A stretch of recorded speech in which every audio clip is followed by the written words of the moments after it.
Nosso trabalho é um jogo de xadrez feito a partir da orientação de objetos no C++. O jogo segue as regras originais de xadrez, exceto duas jogadas especiais, Castle e En Passant. Para jogar o jogo é necessário um compilador automático. Utilizamos o Makefile e utilizamos a GNU Bash. Utilizando o Valgrind como análise dinâmica e fazendo um jogo de teste rápido, vemos que a memória está sendo toda liberada. E depois fazemos um teste com checkmate rápido, chamado Mate Pastor.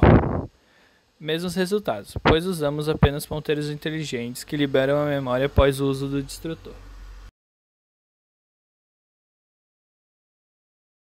Quanto à análise estática, utilizamos o CPP Check.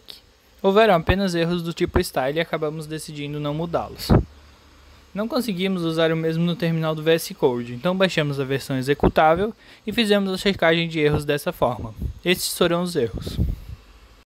Agora, só comentando sobre a implementação de algumas classes mais importantes. A classe Game contém associação de agregação com as classes Scoreboard e Board, e também contém um atributo da quantidade de partidas jogadas. A classe Board contém também uma associação de agregação com as peças por meio de um vetor de vetor, ou seja, uma matriz de ponteiros inteligentes para a classe Pieces. Fizemos cada tipo de peça uma classe diferente que estava ligada à classe Pieces por meio de herança, onde há duas funções virtuais, a Possible Moves e Type Representation, que auxiliam respectivamente na movimentação e representação na hora de imprimir o tabuleiro. Bom, agora falando um pouquinho sobre o nosso código, começando da main. A main ela só basicamente vai chamar um método da classe game chamada play. Na função play, ele cria um objeto do tipo game, que, como o Abner disse, tem tabuleiro, placar e a quantidade de partidas, que são esses três atributos. Declaramos a string comando, que é como o próprio nome diz, o comando principal do jogo. Ele que vai gerenciar o nosso, entre aspas, menu. Ele tem três opções: saída, placar e partida. Enquanto não digitar saída, ele continua no jogo. A opção placar é apenas para mostrar o placar do jogo. E a opção partida vai ser quem de fato inicia a partida. Assim que essa nova partida for criada, primeiramente ele reseta o tabuleiro, para começar com as posições e a quantidades originais do xadrez. Assim que o tabuleiro for resetado, é criado duas strings, que vão ser os inputs da nossa partida. Enquanto algum dos jogadores não desistir, ou quando os jogadores concordarem em empate, ou ser checkmate, a partida não termina. Antes dele de fato fazer a jogada, ele verifica se você está em xeque. Caso sim, exibe uma mensagem. Caso for checkmate, ele adiciona os pontos para outro jogador. E aqui só um detalhe: a cada partida, o jogador 1 altera entre peças brancas e pretas, assim como funciona o confronto de xadrez tradicional, para ser mais justo, e vice-versa para o caso do jogador 2. Passado esses casos específicos, ele digita a posição da peça que o usuário quer movimentar. Caso for empate, ele já para nesse if e pergunta para o outro jogador se ele aceita o empate. Caso aceitar, ele vai computar meio ponto para cada. Caso não, segue a partida normalmente. Caso for diferente de desistir, ele chama a função valida_string, que vai fazer a verificação se ela é do formato A2, D2, etc. Se estiver tudo certo, pergunta para onde ele quer movimentar. Também vai chamar a função validInput, e caso também esteja tudo certo, ele vai chamar a CInMoves, que vai de fato executar a jogada. E agora, só para finalizar essa parte da partida, caso o usuário digite desistir, ou seja, checkmate, ele vai parar nesse if. E esse if vai basicamente ser computado os pontos para o jogador adversário. Assim que acabar uma partida, o usuário tem novamente as opções do menu até digitar saída. Bom, agora falando um pouco mais sobre como funcionam as movimentações de uma partida, como o Abner disse, quando essa função CInMoves é chamada, sendo passada como parâmetro duas strings, ela basicamente vai pegar esses caracteres e transformar em dois vetores, present e future, onde na posição 0 é a linha e na posição 1 é a coluna. E depois ele chama outra função moves passando como parâmetro esses dois vetores. Aqui basta dizer que a gente está pegando os valores da ASCII para transformar esses caracteres em os dois vetores de matriz, né?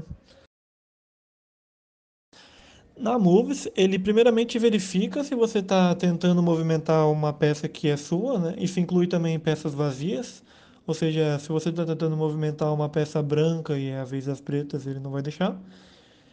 Se estiver tudo certo, ele chama a função moves da board, e são duas funções com o mesmo nome, né? E essa função, como a gente vai ver, ela faz o movimento e apenas retorna zero caso o movimento válido, um caso seja executado normalmente e dois, um caso específico do peão, porque daí ele vai precisar perguntar qual peça que o peão quer se tornar. Na Moves do tabuleiro, ele acessa a posição da matriz que deseja movimentar e através dessa peça chama a função isMoveValid, que é basicamente uma pergunta para a peça se aquele movimento é válido, que vai retornar verdadeiro ou falso. Caso seja verdadeiro, ele executa o movimento. E depois é o mesmo esquema para moves do game. Um caso movimento normal, dois promoção do peão e zero caso inválido. Agora na isMoveValid, ele vai primeiramente chamar uma função chamada AfterPlay e Check, que basicamente vai executar o movimento num tabuleiro, numa cópia de tabuleiro, e ver se depois desse movimento seu rei está em check. Caso sim, ele retorna true, ou seja, vai entrar dentro do if, e daí o isMoveValid retorna false. Porque se o seu rei está em xeque depois do movimento, aquele movimento não é válido. Depois de fazer essa verificação desse caso específico, ele vai chamar uma função possible_moves, que retorna um vetor com todos os possíveis movimentos da peça. E aqui vale ressaltar que essa função é uma função virtual. Então, dependendo de cada tipo de peça, esse movimento é gerado. Depois, ele simplesmente pega esse vetor de possíveis movimentos e ver se o filtering, né, que é para onde o usuário quer movimentar, é um possível movimento. Se for um possível movimento, ele retorna sim, e se não, ele retorna true, perdão, e falso caso não for um possível movimento.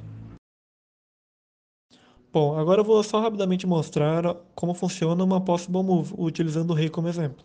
Basicamente, a gente cria um vetor de possíveis movimentos, que no final vai ser retornado. É verificado todas as direções e vendo se o rei pode ir para aquela posição. Caso sim, adiciona nos possíveis movimentos, sempre tomando cuidado caso o rei esteja nos cantos, para não dar falha de segmentação. E no caso da torre, bispo, rainha, também é traçado um caminho por meio de um while, parando no caso de ter uma peça, pois essas peças elas não pulam outras peças, né? E agora, para finalizar o vídeo, iremos fazer uma partida rápida eu e Lua.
Party on the weekend, upstairs at the sounds and I feel bottled up.